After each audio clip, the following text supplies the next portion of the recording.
അപ്പൊ ഫൈനൽ റൗണ്ടിലേക്ക് നമ്മൾ പോകുമ്പോൾ ഈ ടീമിൽ നിന്ന് സുമ എന്തായാലും ഇറങ്ങുന്നു. ഈ ടീമിൽ നിന്ന് ആരിറങ്ങുന്നത്? ബിനീഷ് ബാസ്റ്റൻ. ഇനി ഈ ടീമിൽ നിന്ന് ദേവ ആൻഡ് മൃദുല. ഓക്കെ, നമ്മളിപ്പോ വീണ്ടും സെക്കൻഡ് റൗണ്ടിലേക്ക് കടക്കുകയാണ്. ഇത് ഫൈനൽ റൗണ്ട് ആണ്. അപ്പൊ എന്തായാലും നിങ്ങൾക്കുള്ള കൗണ്ട് ഡൗൺ ഇപ്പൊ തരാം. ഈ ഗെയിമിൽ ആരാ ജയിക്കാൻ പോണേ? ഇപ്പൊ ലീഡ് ചെയ്തുകൊണ്ടിരിക്കുന്നത് നമ്മുടെ അന്നയുടെ ടീമാണ്, അതായത് തങ്കുവിന്റെ ടീമാണ്. ഈ ഒരു ഗെയിം കൂടെ കഴിയുമ്പോൾ നമുക്ക് നോക്കാം. Count down please. 3, 2, 1.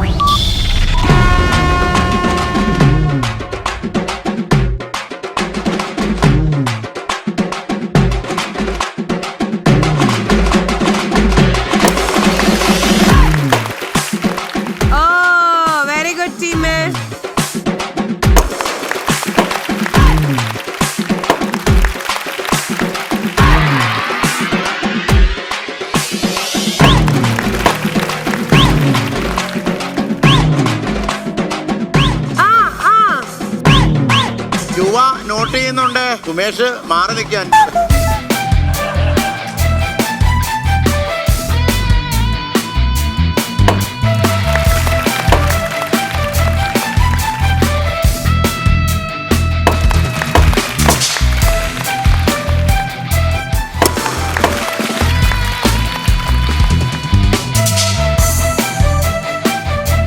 എടാ കേറി പോട്ടറാ ബിനീഷ്, അവര് കേറി പോട്ടെ.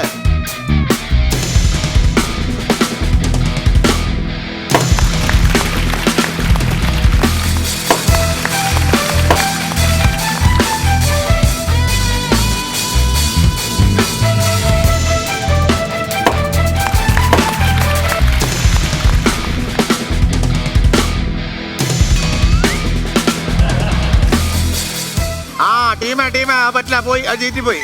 അടുത്തെടുത്തോ. അതെടുക്കാൻ പറ്റില്ല, അതെടുക്കാൻ പറ്റില്ല.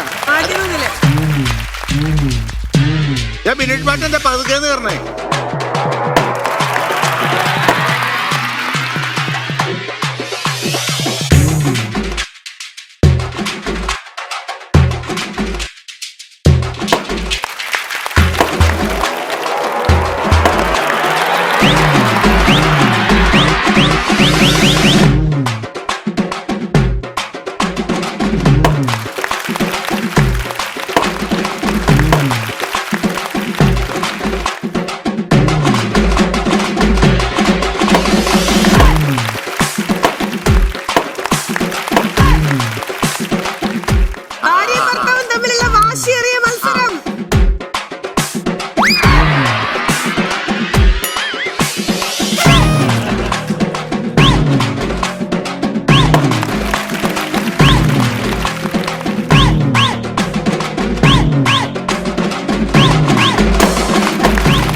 ദേവസൂര്യ നിന്റെ ഭർത്താവിന്റെ അടുത്തൊക്കെ ചീറി പാഞ്ഞു പോകുന്നു. അത് നമ്മൾ അനുവദിച്ചു കൊടുക്കരുത്. ബലൂൺ തോറ്റാലും വേണ്ടില്ല.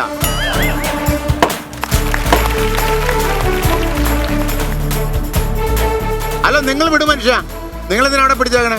അവളും അവളെ പിടിച്ചോളും.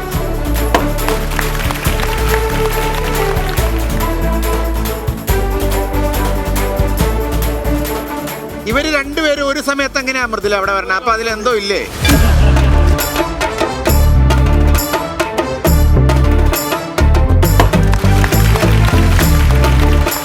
ഇത് നിങ്ങളുടെ ബെഡ്റൂം അല്ല, അതിന്റെ അകത്ത് വരുമ്പോ സ്ലോ ആവാൻ.